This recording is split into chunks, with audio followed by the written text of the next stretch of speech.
Bonjour à toutes et à tous et bienvenue sur À la croisée des plumes, le podcast dédié à l'écriture et la littérature. Je suis Nina Gorlier, autrice de l'imaginaire et blogueuse littéraire. Tous les mois, je partirai à la rencontre de créateurs d'histoires pour échanger avec eux sur des thématiques bien précises. Ces invités nous dévoileront leur point de vue d'auteur, mais également les œuvres qui les ont marqués en tant que lecteurs.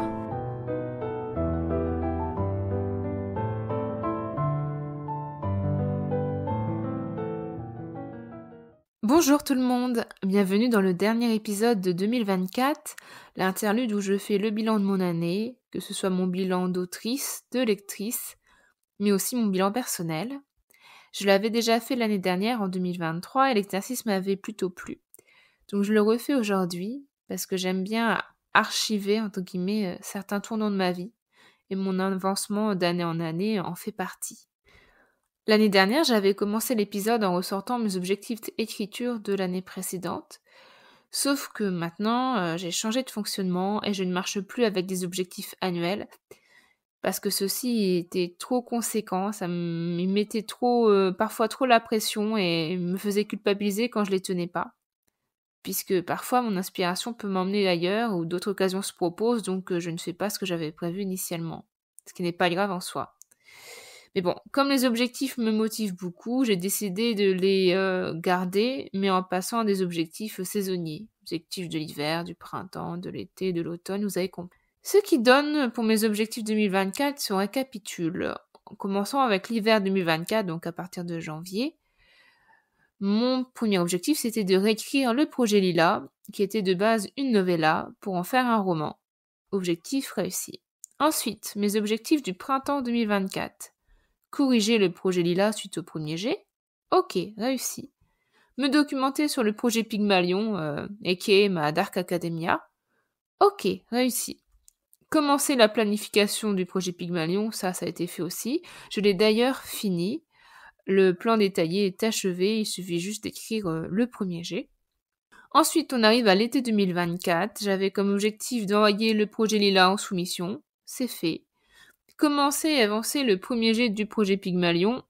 Et là, premier échec, mais pas du tout. Premier objectif non tenu parce que j'ai un peu dévié. Donc, pas réussi entre guillemets. En fait, entre-temps, durant l'été, un nouveau projet s'est émissé, le projet Citron dont je vais vous reparler. Et les circonstances ont fait que ce projet Citron est passé au sommet de mes priorités. Donc voilà, je vous l'expliquerai un peu plus tard, mais du coup, pas de premier jet du projet Pygmalion pour l'instant. Donc, automne 2024, dernière saison. Commencer l'écriture du projet Pygmalion, comme je disais, toujours pas. Écrire le projet Citron, ça oui, d'ailleurs, je suis encore en cours d'écriture en ce moment quand j'enregistre, là en décembre, et ça se passe plutôt bien. Alors concrètement, si je refais le point plus globalement, ça a donné quoi cette année 2024 en écriture ? J'ai écrit / réécrit le projet Lila, je l'ai corrigé, je l'ai soumis aux maisons d'édition, il a été accepté, donc j'ai signé le contrat. On en reparlera en fin d'épisode pour mes perspectives 2025. Cet été, un petit projet s'est intercalé parmi mes autres projets d'écriture. C'est l'écriture d'une nouvelle pour l'appel à texte automne ensorcelant, automne cosy du Chat Noir. Donc j'ai écrit une nouvelle, elle a été acceptée, donc une autre signature de contrat. Ensuite, j'ai eu l'idée, puis la planification détaillée, donc pensez une quinzaine de pages, du projet Pygmalion. Donc là, voilà, il est tout prêt à écrire. C'est peut-être le prochain manuscrit que je commencerai après ceux que j'ai en cours, donc en 2025. Et en parlant des manuscrits que j'ai en cours, le projet Citron, donc j'ai eu l'idée, la planification et l'écriture du premier jet cette année. Cette écriture du premier jet, comme je vous disais, elle est encore en cours, même si on arrive dans le dernier tiers. Et chose qui s'est rajoutée en fin d'année 2024, là, ce qui n'était pas du tout prévu, du moins pas pour l'instant. Je repars sur une nouvelle réécriture du projet Folklore. Décidément, celui-là, j'arrive pas à passer à autre chose, je sais pas. Enfin, j'ai l'impression d'être dessus depuis... C'est pas une impression. Je suis dessus depuis plus de 2 ans. Enfin, bientôt 3 ans. Donc c'est un projet que j'avais mis de côté depuis plusieurs mois. Voilà, je pensais pas le reprendre aussitôt, mais que voulez-vous, on choisit pas le calendrier d'ouverture des soumissions de certaines maisons d'édition et il y a certaines occasions qu'on n'a pas envie de laisser passer. J'en dirai pas plus pour l'instant.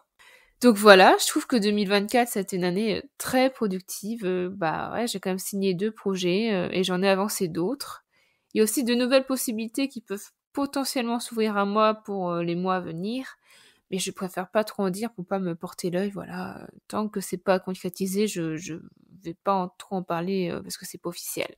Donc je suis fière de moi, surtout que c'était pas une année très facile pour moi, je vous l'avoue. Il y a eu des hauts, mais aussi des bas, un bas très, très profond. Mais je suis soulagée de ne pas m'y être perdue et je vous propose donc maintenant de revenir sur les différentes étapes de mon année.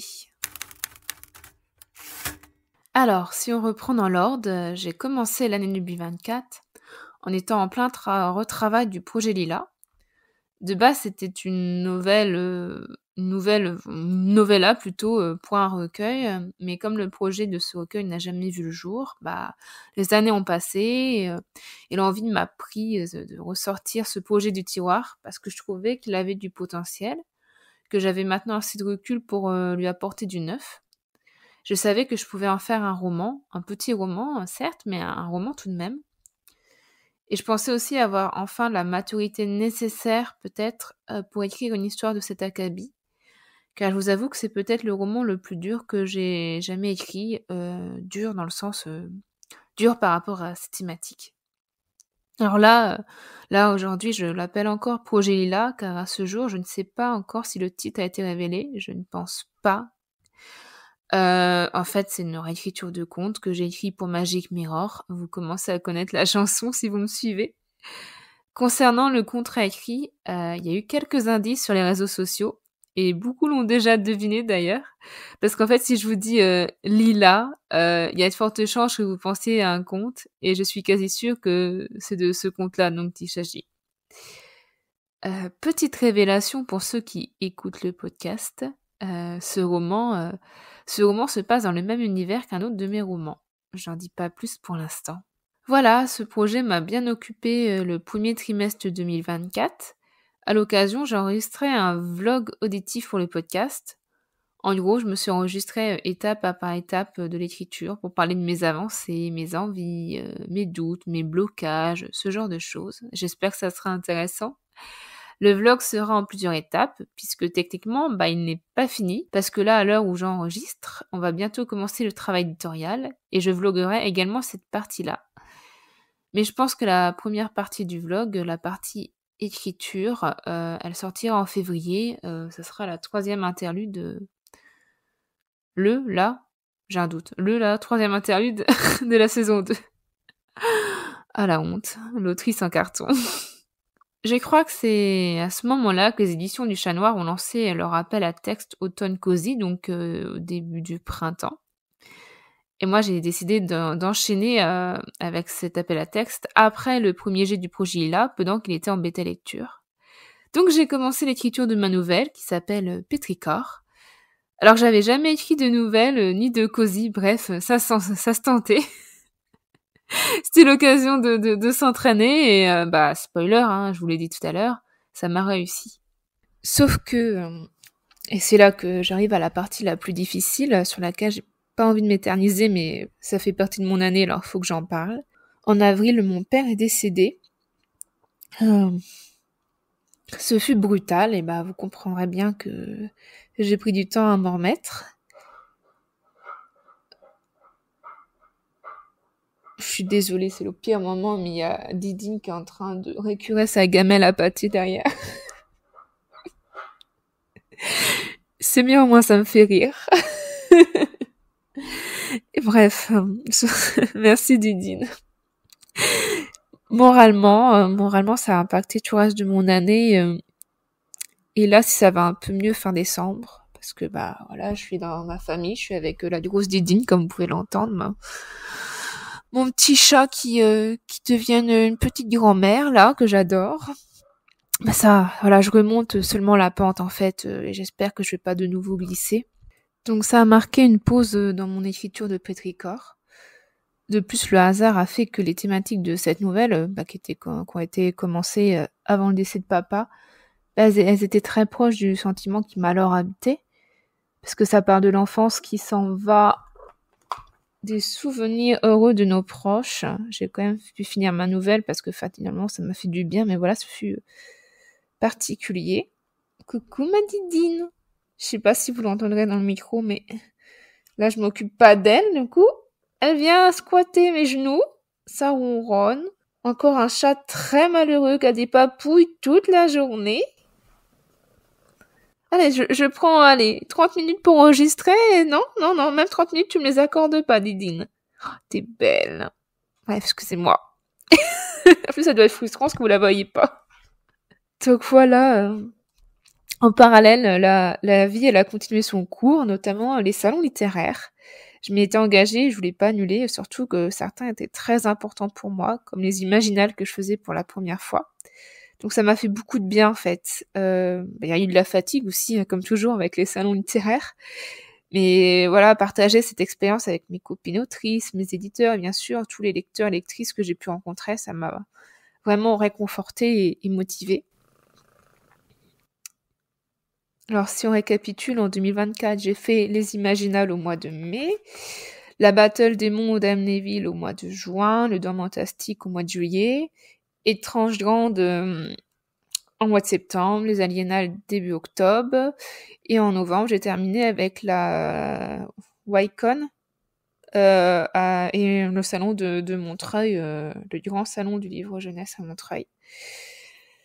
Donc les deux plus gros salons littéraires, c'était Montreuil et les Imaginales que je faisais tous les deux pour la première fois. C'était mon rêve de les faire et je suis heureuse d'avoir pu les partager avec l'équipe du Chat Noir.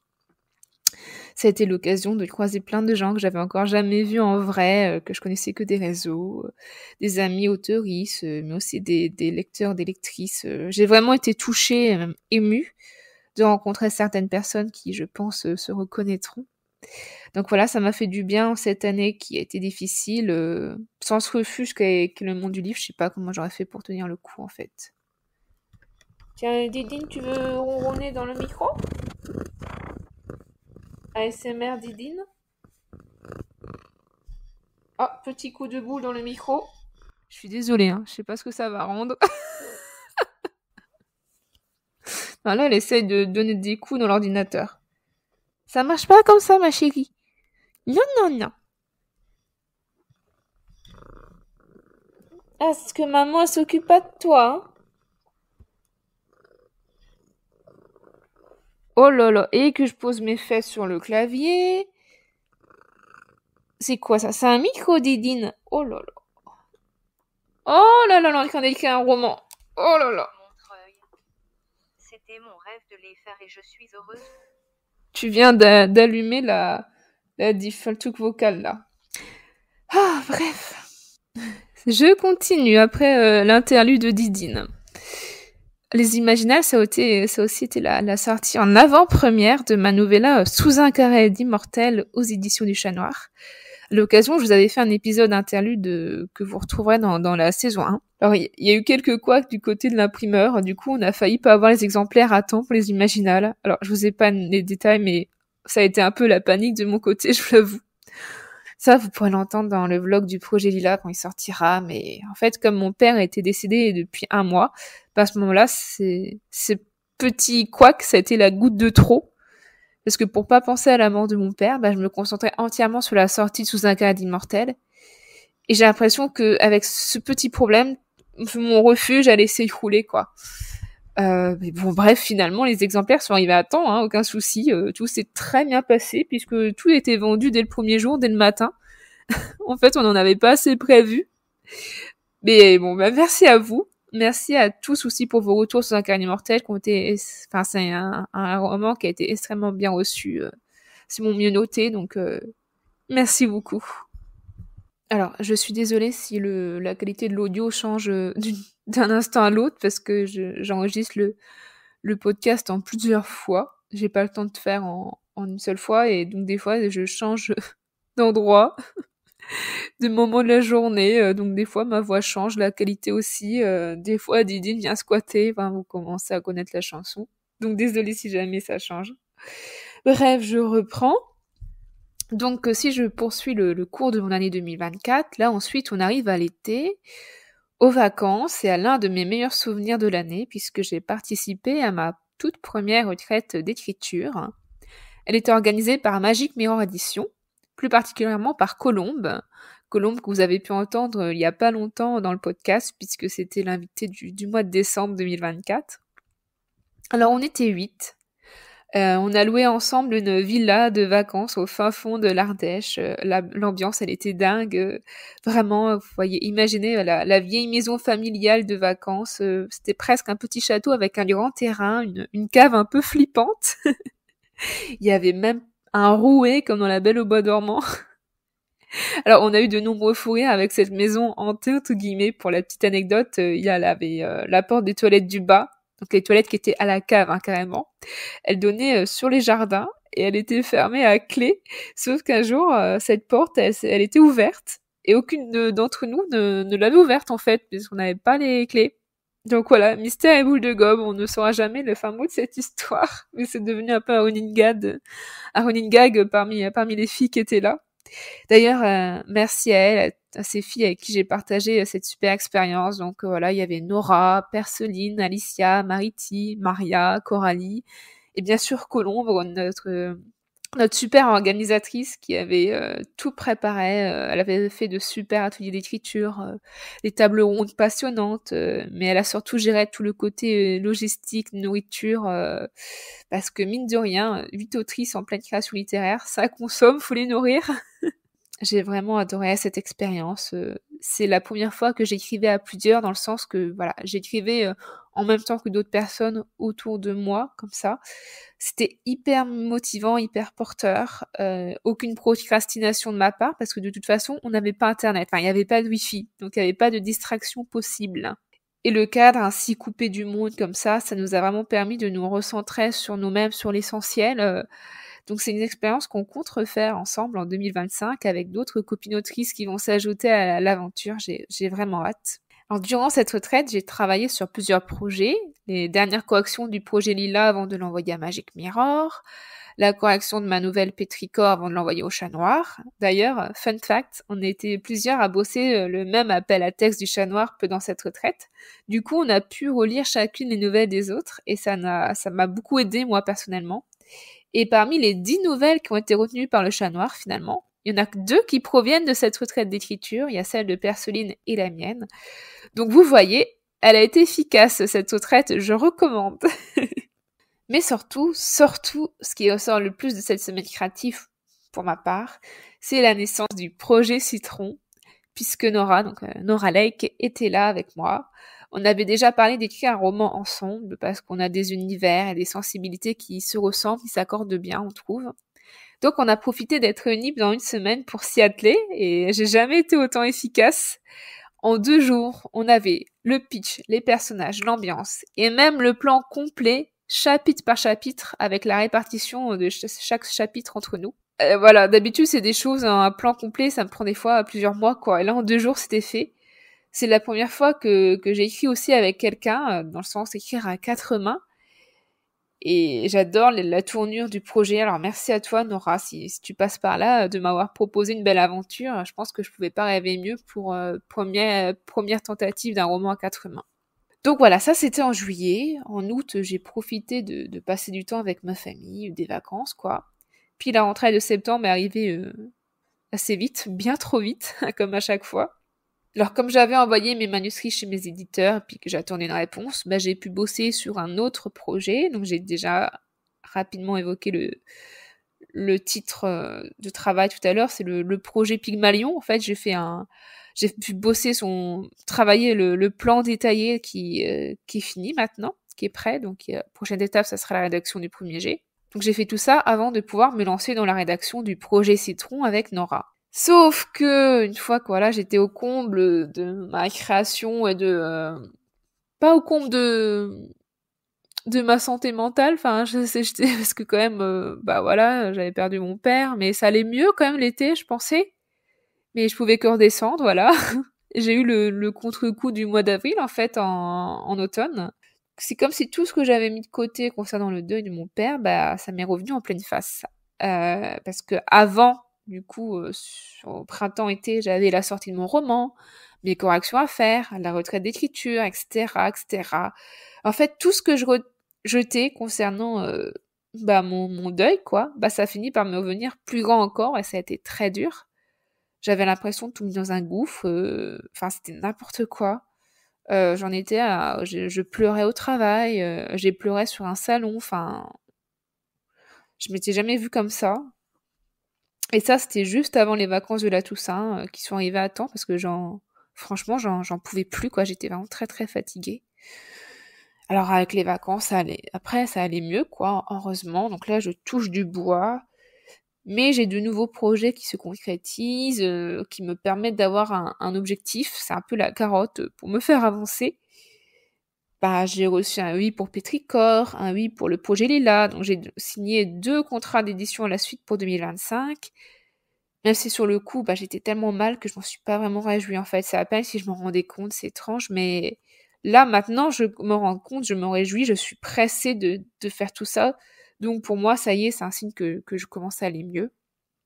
Et sur ces derniers mois de l'année, Nora et moi, on a vraiment bien avancé sur le projet Citron. À l'heure où j'enregistre, il nous reste que 3 chapitres à écrire. Donc le premier jet va être bouclé début janvier, quoi. Et en parallèle, je retravaille le projet folklore pour en faire une duologie. J'ai une deadline pour fin janvier pour folklore, donc j'ai pas le temps de niaiser. Je vous avoue que j'ai jamais autant écrit à la fois, puisque je bosse à la fois un premier jet pour le projet Citron et une réécriture pour le projet folklore. Mais voilà, je tiens le coup, ne vous inquiétez pas, je suis pas en surmenage non plus, et je le fais avec beaucoup de plaisir, donc on verra ce que ça va donner. Je croise les doigts pour les 2. Maintenant, c'est au tour de mes lectures 2024, avec un peu de statistiques, entre guillemets, car j'adore les statistiques. Donc je vais revenir sur le nombre de livres que j'ai lus et quelle catégorie de lecture j'ai fait. Est-ce que je me suis diversifiée cette année? Spoiler, non. Au total, j'ai lu 60 livres, ce qui me fait 5 livres de moins que l'année dernière. Mais sachant que j'ai eu des périodes de non-lecture, clairement, là, le mois de décembre, je n'ai lu qu'un seul livre du mois parce que je suis en période d'écriture assez intense. J'écris 2 projets à la fois. Donc voilà, en prenant en compte ces périodes-là, j'ai quand même lu que 5 livres de moins, donc je suis quand même fière de moi. 60, c'est déjà bien.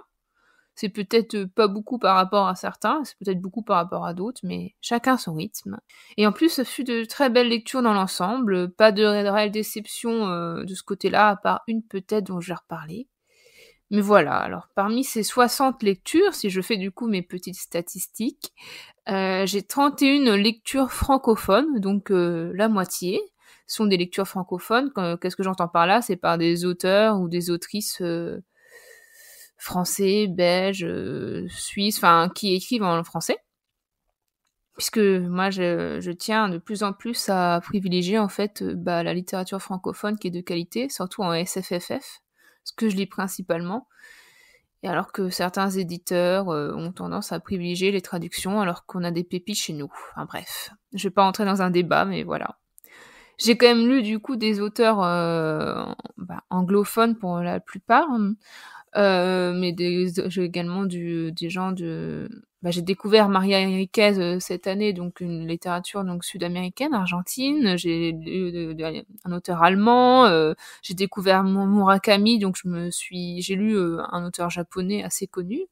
Voilà. Donc quand je peux, je fais mes lectures en VO. Alors bien entendu, je ne parle pas japonais. Ni l'espagnol. J'ai parlé l'allemand, mais pas assez pour lire en allemand. Par contre, j'arrive à lire en anglais.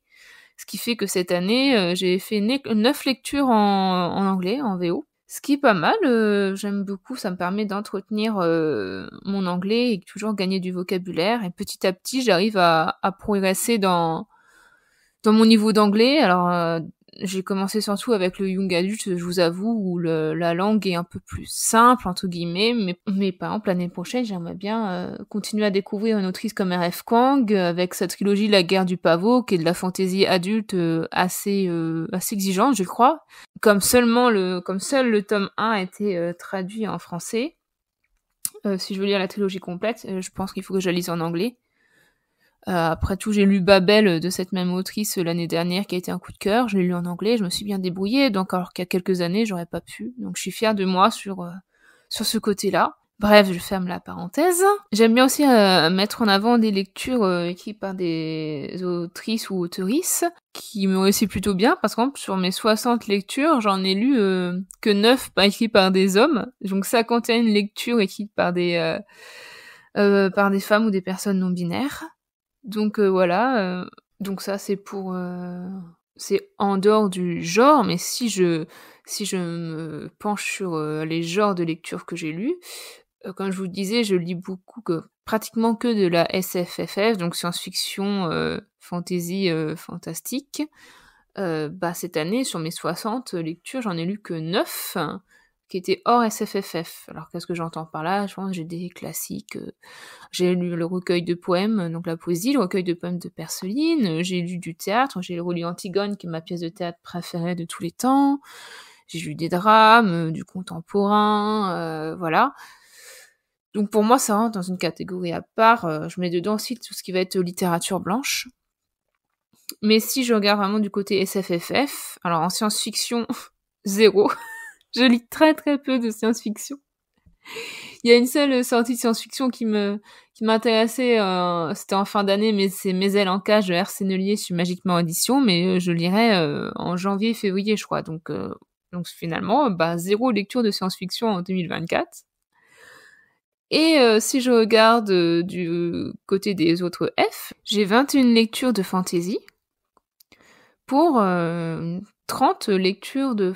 Alors, fantastique, horrifique, je le mets dans la même catégorie parce que souvent l'horrifique, l'horreur découle du fantastique.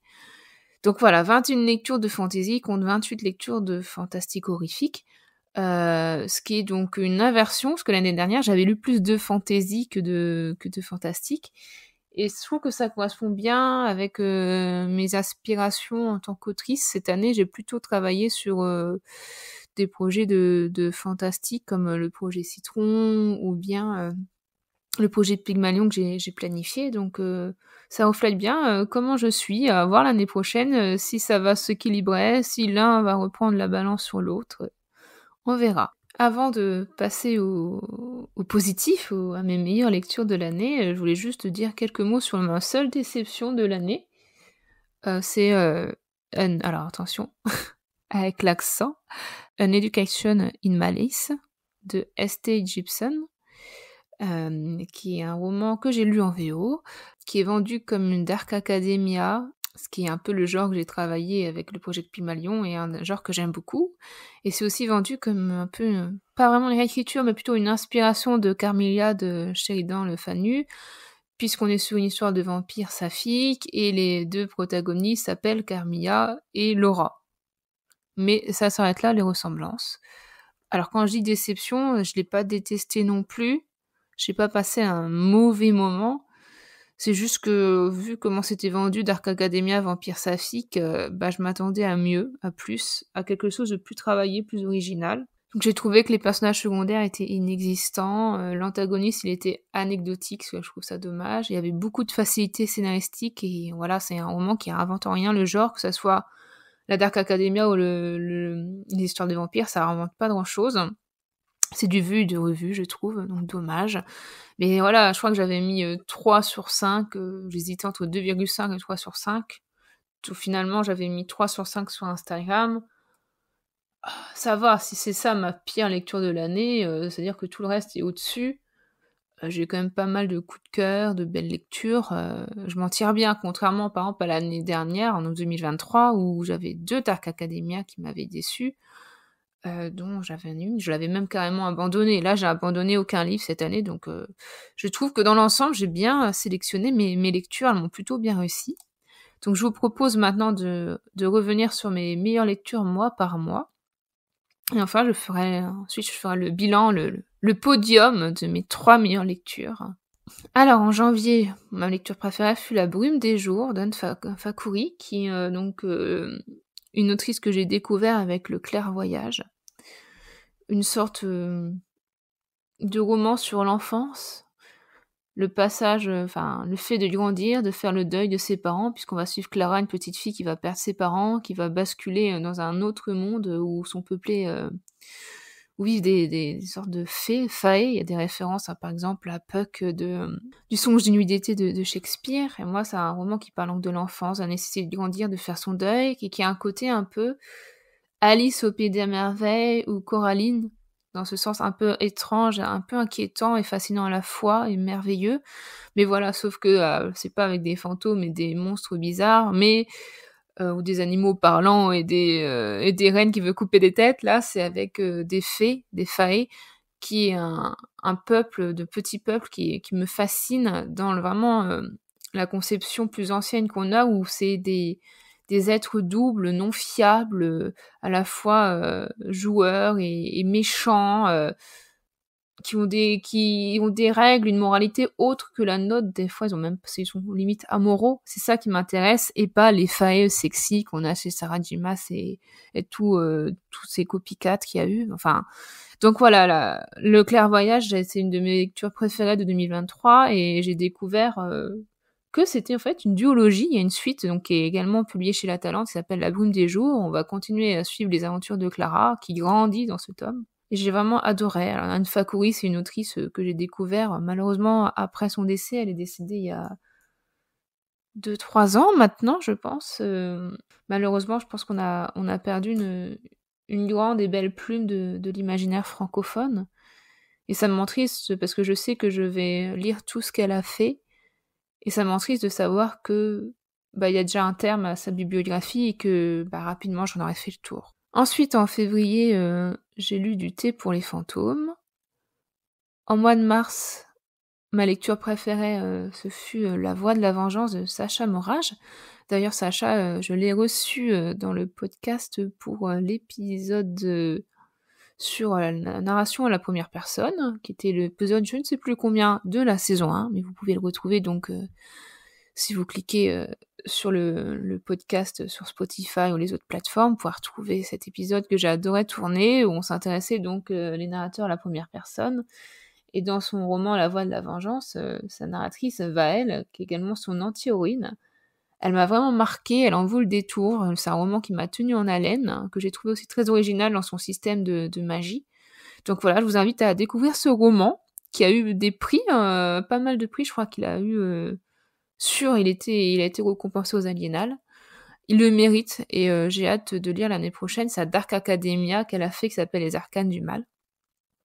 Ensuite, au mois d'avril, j'ai découvert pour la première fois l'œuvre de Carole Martinez avec La Terre qui penche, que j'ai beaucoup aimé. C'est une amie qui me l'avait prêté, qui parle aussi de la nature, de l'enfance et de la féminité.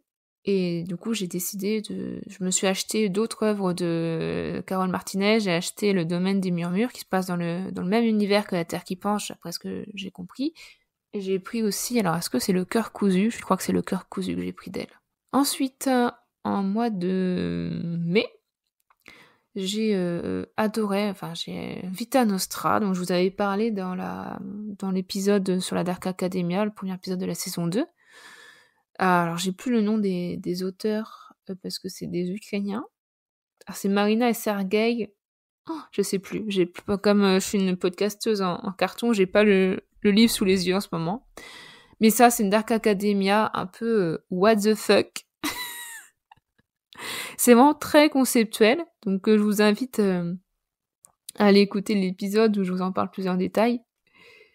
Mais voilà, le concept de base, c'est une jeune fille qui va se mettre à cracher des pièces d'or, donc un côté un peu référence aux métamorphoses, et qui va être conviée un peu de force dans un institut pour les personnes qui vont étudier des concepts de la réalité très étranges, et après ça part complètement en what the fuck, et je saurais même pas vous en parler, juste pour vous dire que cette lecture, ce fut une expérience mind-blowing, comme disent les anglophones, et que j'ai pas tout compris, mais c'est fait parce que c'est quelque chose qui dépasse en fait l'esprit normal.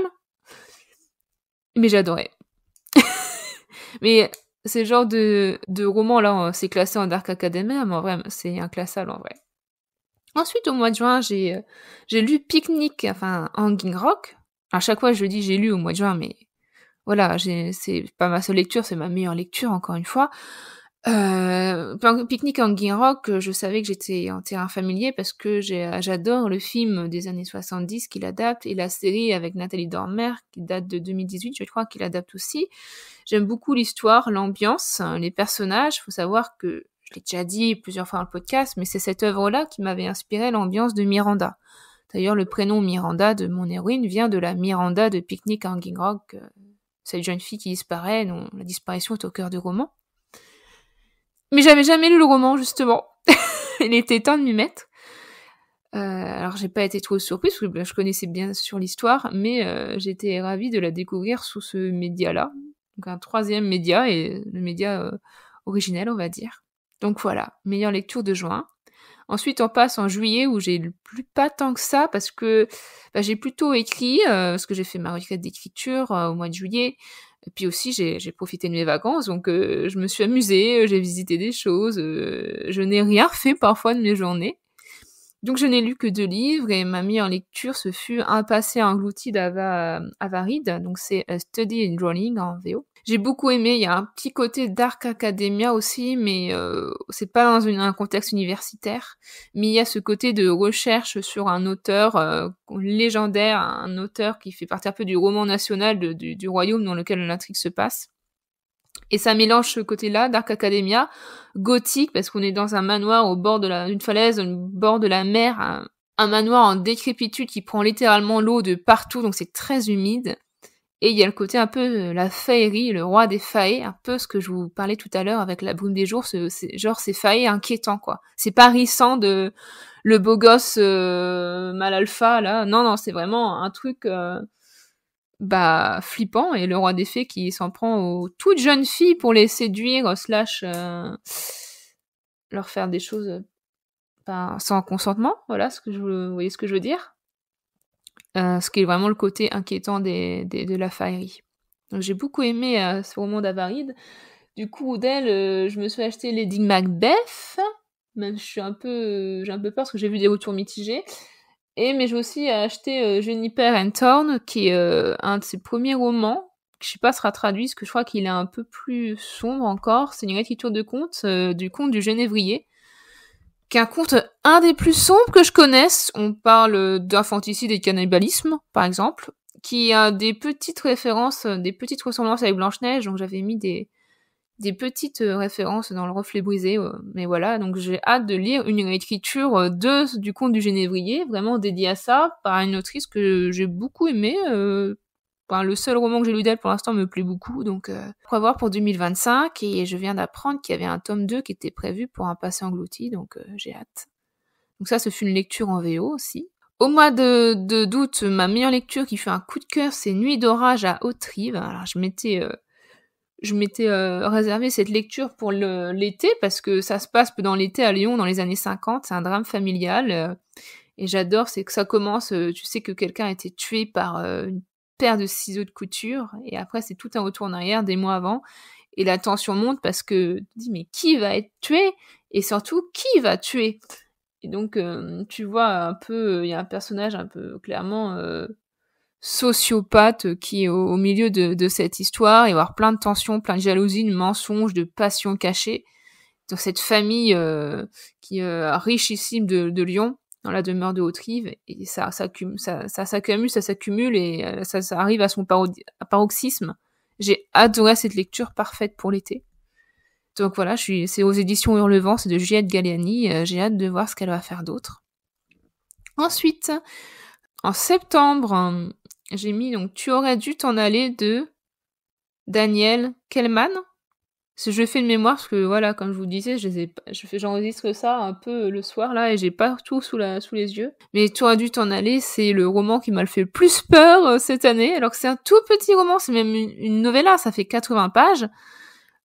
C'est écrit sous la forme d'un journal intime d'un mec, un scénariste un peu raté en crise familiale, qui va s'isoler dans une maison d'architecte dans la montagne, la forêt, la neige, donc ils sont isolés. Il y a un côté un peu Shining le début, mais la forme est différente puisque, comme je vous disais, c'est un peu son journal intime, son carnet à idées. Donc on alterne au début au scénario qu'il commence à écrire, et puis après il va commencer à noter tous les phénomènes étranges qu'il a dans cette maison-là.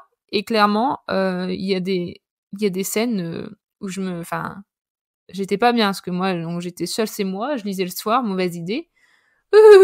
J'avais peur après de descendre à l'étage en noir pour aller me chercher un verre d'eau, vous voyez ce que je veux dire.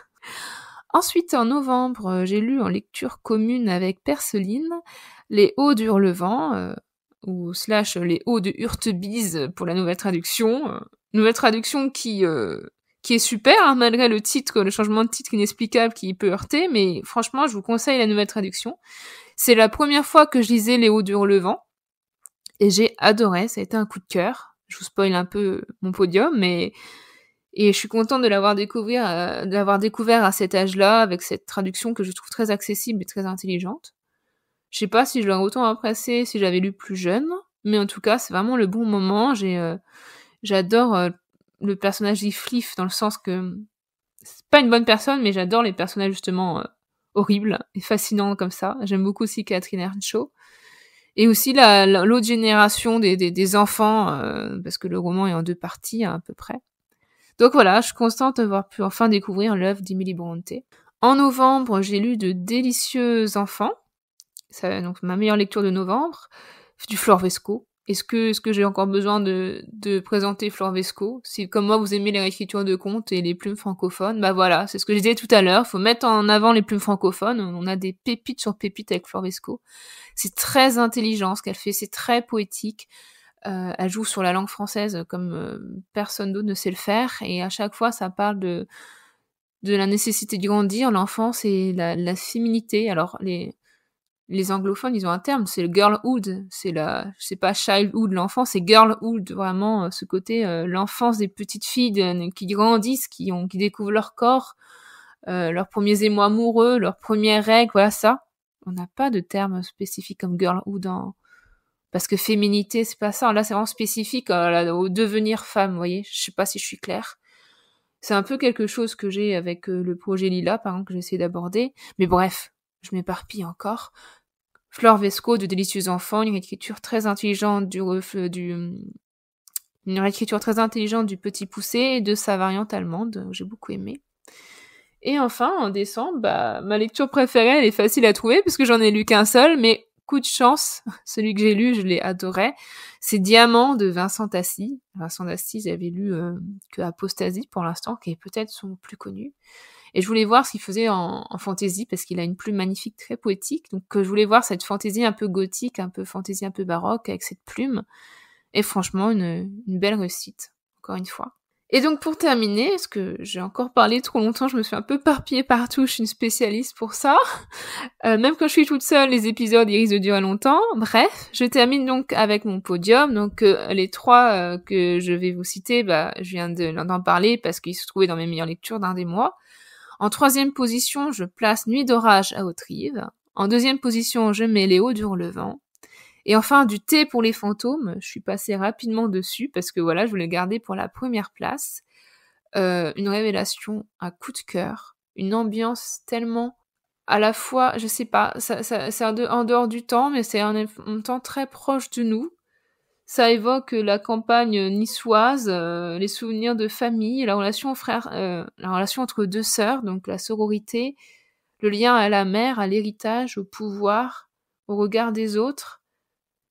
Plein de choses qui sont à la fois spécifiques mais très universelles, parce que moi j'ai l'impression que ça a touché un fil de mon enfance, alors que j'ai grandi dans la Marne, alors pas du tout près de Nice, mais c'est tellement immersif et c'est tellement intelligent dans l'écriture, dans la plume, il y a des passages en poésie qui sont magnifiques, et cette magie autour, oui on peut appeler ça de la magie, autour du thé, avec ces théières qui prennent vie, qui s'animent, et cette passeuse de fantômes qui, grâce à des thés spécifiques, va pouvoir reprendre la conversation avec les fantômes, parce que les fantômes, quand ils meurent en ayant été interrompus au milieu d'une phrase, ils reviennent hanter.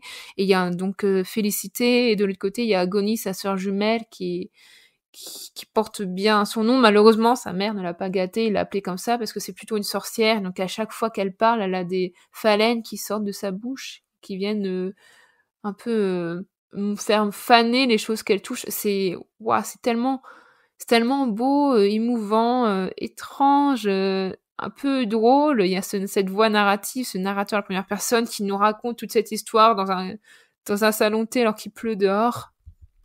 C'est un roman que j'aimerais bien voir adapté par Miyazaki, par exemple, ce genre d'ambiance en dehors du temps, et pourtant terriblement familière, voilà.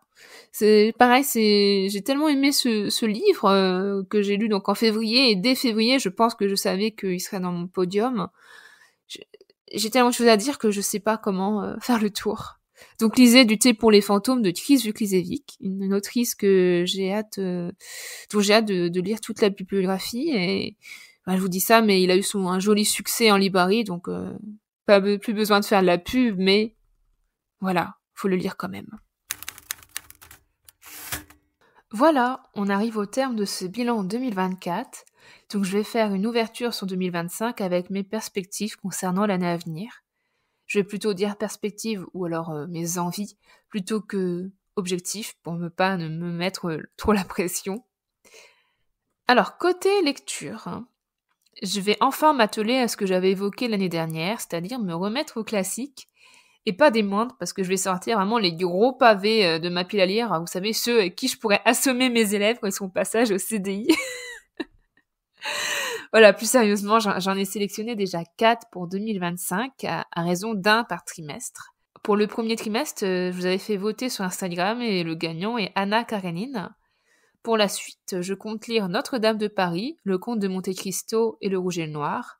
Et là, vous pourrez à nouveau voter pour l'ordre de mes lectures sur Instagram, un peu avant le printemps. Ensuite, côté écriture, c'est là que c'est intéressant, j'aurai bien entendu le travail éditorial du projet Lila, ce qui va m'occuper pour le début de l'année, car on a prévu la sortie pour le printemps 2025. Alors, je vous conseille de me suivre sur Instagram, @nina.gorlier, parce qu'on va bientôt révéler le titre du projet Lila. Et je vous conseille aussi de suivre ces actualités concernant cette sortie, parce qu'avec Magic Mirror, on vous prépare plein de choses. Disons que normalement, vous allez pouvoir participer vous aussi au projet Lila. Wink wink, clin d'œil, clin d'œil. Enfin, si tout se concrétise, normalement, ça va être super. J'ai hâte de vous en dire plus. Il y aura bien sûr le retravail sur le projet Citron une fois le premier jet terminé, avant de l'envoyer aux éditeurs. Ça aussi, ça devrait occuper mon début d'année. J'aimerais bien aussi faire la rédaction du premier jet du projet Pygmalion, parce qu'il attend plus que ça, comme je vous ai dit, le plan détaillé est prêt. Pourquoi pas faire la rédaction de synopsis pour d'autres projets que j'ai un peu en vrac dans ma tête, des synopsis à voir sur le coude, au cas où, je pense notamment du côté des projets plus jeunesse, young adulte, pour présenter potentiellement à des éditeurs si je les rencontre, comme ce que j'appelle le projet Allumette ou encore le projet Ghibli, qui sont des romans en brainstorming que j'aimerais bien un peu plus concrétiser pour savoir où je vais, donc à voir en fonction du déroulement de l'année. Et pour le reste, ça dépend bien entendu si je signe quelque chose quelque part. Par exemple, si j'arrive enfin à caser folklore quelque part, il faudra que je termine l'écriture du tome 2 pour qu'il sorte dans la continuité du tome 1, puisque comme je vous rappelle, c'est une duologie. Alors là, je vous demande, allez, d'espérer avec moi, on croise les doigts tous ensemble, s'il vous plaît, pour qu'enfin j'arrive à faire quelque chose du folklore. Et bien sûr, on verra aussi en fonction d'autres opportunités qui vont se présenter peut-être, d'autres idées qui vont arriver en cours d'année, comme d'habitude. On verra au bilan 2025 qu'est-ce que j'ai réussi à faire. Et voilà, ça fait déjà pas mal de choses, vous trouvez pas ? Car en parallèle de ça, je dois aussi gérer le podcast, bien entendu, parce que, mine de rien, ça me prend quand même du temps à préparer, écrire les épisodes, les enregistrer et surtout les monter. Le tout sur mon temps libre. 2024, ça a vraiment été l'année où le podcast a commencé à se développer. Car s'il a été lancé en septembre 2023, la majorité des épisodes sont sortis en 2024. D'ailleurs, d'après les données de Spotify, qui sont un peu impressionnantes, dites comme ça, cette année, on a augmenté de 290% le nombre d'abonnés et de 999% le nombre d'écoutes. Alors, vraiment, ça semble impressionnant parce qu'en fait, on partait de rien en 2023 et automatiquement, à partir de rien, c'est sûr que ça fait une sacrée augmentation. Mais en vrai, ça reste encore un petit podcast avec une publication mensuelle. Je publie pas tous les jours ou toutes les semaines. C'est un projet passion que je fais sur mon temps libre, mais petit à petit, il gagne en ampleur et c'est grâce à vous. Alors, merci beaucoup. Merci pour tous vos commentaires, vos étoiles, vos partages. N'hésitez pas à faire tout ça si ce n'est pas déjà fait, car ça donne de la visibilité à mon travail. Merci également aux autrices et aux auteurs qui acceptent de m'accorder de leur temps pour des discussions que je trouve passionnantes et j'ai hâte de les continuer pour 2025. D'ailleurs, j'ai créé un formulaire pour participer au podcast, un formulaire que vous retrouverez en description de cet épisode et des autres d'ailleurs. Merci aux personnes qui ont déjà candidaté, j'ai vu passer vos formulaires, mais j'ai pas eu trop le temps de tout regarder encore. Je reviens vers les profils qui pourraient correspondre au début 2025, c'est promis, je ne vous oublie pas. Et voilà, on arrive vraiment à la fin, à la conclusion. Alors pour terminer, je voulais vous dire, moi j'espère que de votre côté, votre année 2024 a été fructueuse. Je vous souhaite une bonne année 2025 et je vous donne rendez-vous très vite, le 15 janvier, pour une nouvelle rencontre littéraire. À bientôt! Merci d'avoir écouté cet épisode d'À la croisée des plumes. J'espère qu'il vous a plu et si c'est le cas, n'hésitez pas à laisser un petit commentaire ou une note sur votre plateforme d'écoute. Pour ne pas rater les futurs épisodes, vous pouvez suivre le podcast sur Instagram à la croisée des plumes _podcast. Et si vous voulez suivre mes actualités en tant qu'autrice, rendez-vous sur @nina.gorlier. En attendant le prochain chapitre, je vous souhaite de bonnes lectures et plein d'inspiration pour vos projets d'écriture. À la prochaine!